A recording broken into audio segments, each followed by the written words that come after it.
To start clapping, we're going to go welcome to the stage, Rob Davies!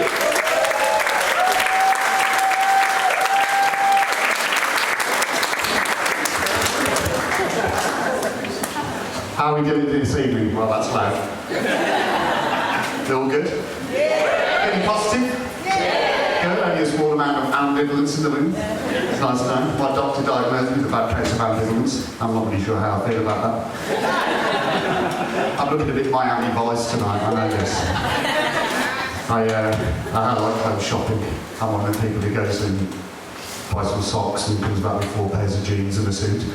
I bought them TK accidents. So the other day I was watching a nature documentary. I fucking love nature documentaries. You always feel more intelligent, don't you, after watching one. So I found out that when a whale needs to sleep, it can shut off half its brain. I thought, fucking hell, I'd do that. He was talking about weird ways that animals procreate.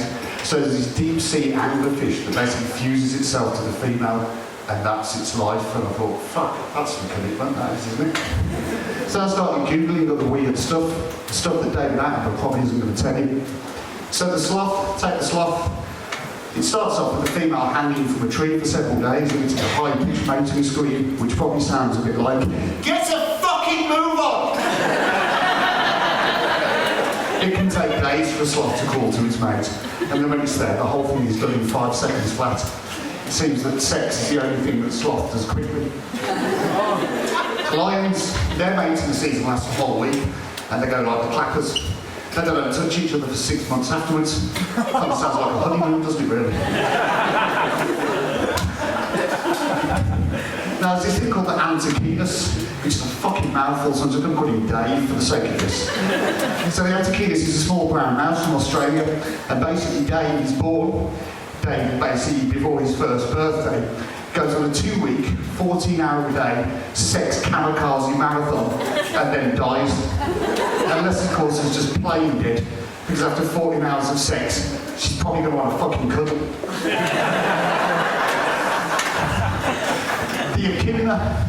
The echidna is this weird, fucked up crossbreed between a porcupine and an anteater. It follows the female around for 2 weeks beforehand, which kind of sounds a bit needy, doesn't it, really?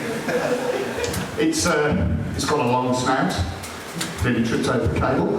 Well, that's on film. It's got a long snout, it's got porcupine spikes, but its most amazing feature is it's got a 4-headed penis. This is all true.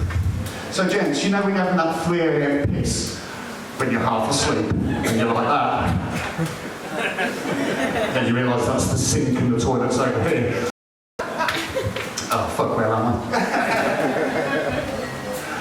3 a.m. piss, but it's hard enough to piss with 1 belly, let alone 4, isn't it? You've got the Argonauts octopus. This is like the pinnacle of the deadbeat dad. It doesn't even need to be there for procreation. It has a detachable tentacle that acts as its junk, and basically what he does is he rips his cock off and floats it over to the female.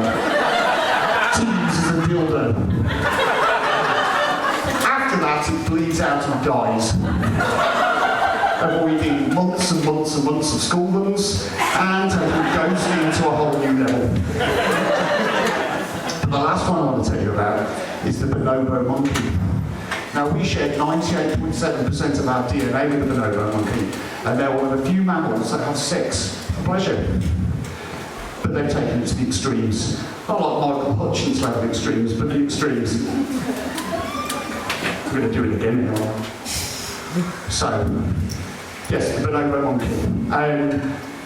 They basically don't have territorial disputes at all. They just basically have mass orgies, and they don't fight over the last banana, they just fuck. But that 1.3% difference between us and them is massively, massively important, because that is the reason why human family gatherings don't get really weird really quickly. Thanks ever so much. Have a good night.